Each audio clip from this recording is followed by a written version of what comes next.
Hello, welcome to Todd Miller TV, joined here today with Oana. And so I read an article that big money is betting big on real estate. And they gave some examples. One was Paulson, who is the big hedge fund manager, has purchased enough land in the Southwest, here in Las Vegas is one of those places, to buy to build as many as 25,000 houses. The Blackstone group, we know, is buying thousands of residential properties and holding on to them as rentals.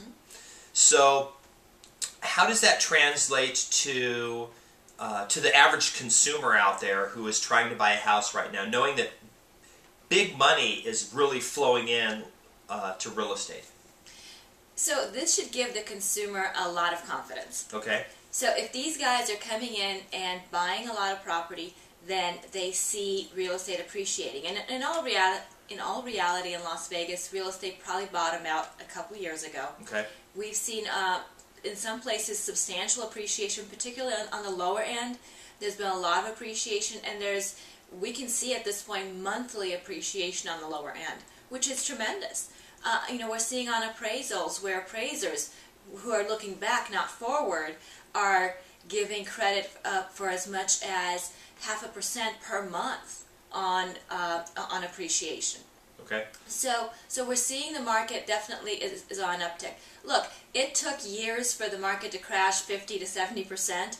It's going to take years for it to recover, but that means that even though the market has bottomed out a couple years ago, we've got a long way to recover, which means if you're buying now, it's still a great time to buy because for the most part, the market is still going up.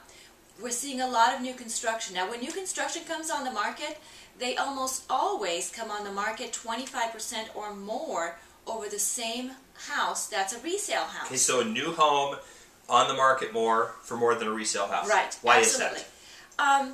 Well, a lot of it's psychological, kind of that new car smell, that new home smell. Okay.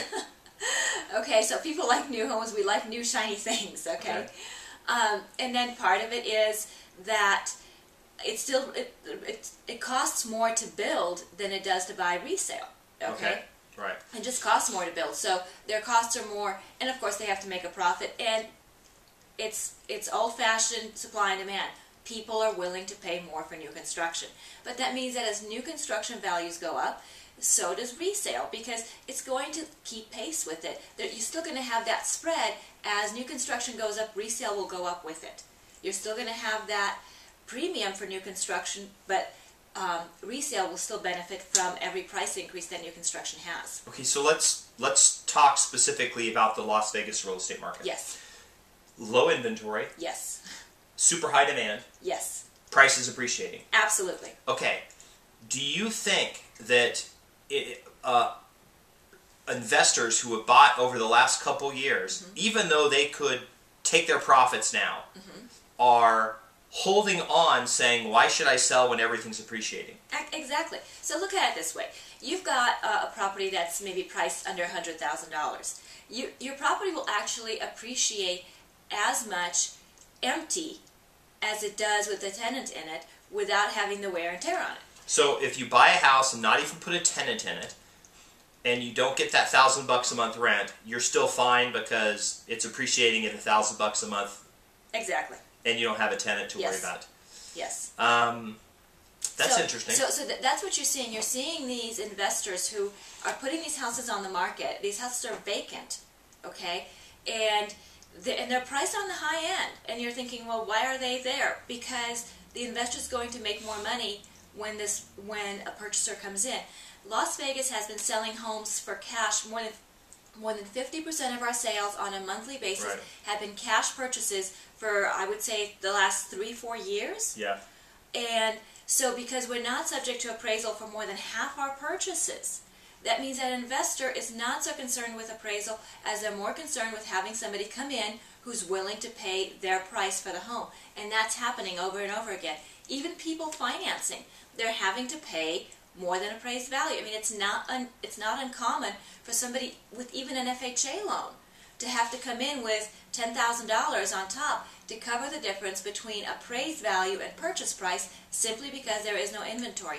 When I'm sitting there and I'm trying to determine the value of a property and I'm looking at what's on the market, I'm looking and I'm saying, you know what, I can price my property higher than anybody else because there's nothing available on the market. Everything that's on the market has an accepted offer. So if you want to buy in this neighborhood, I'm it. So you're going to have to pay a premium for my house because I'm the only thing available.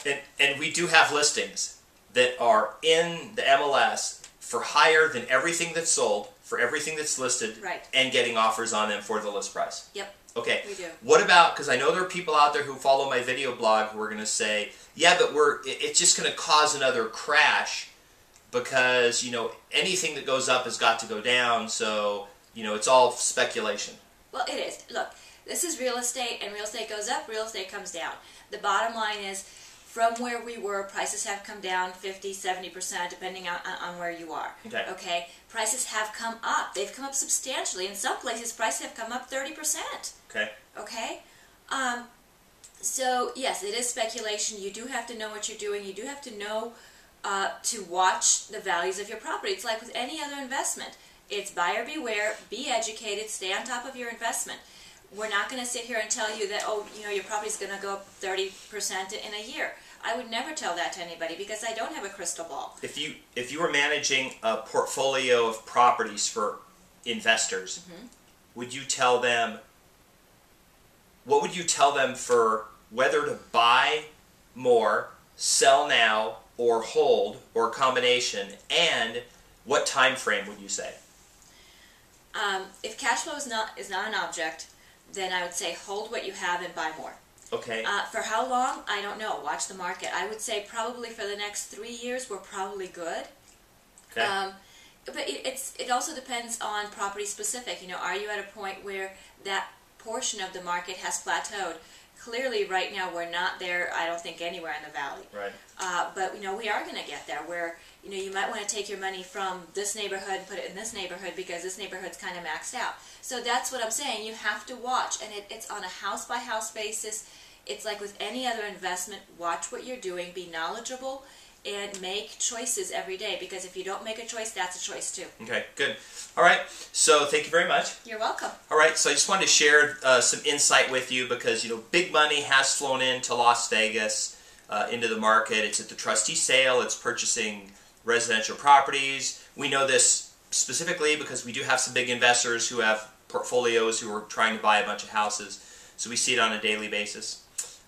Anyway, thought I'd share that with you. That's my update for today, and hope to see you on another video. Thanks.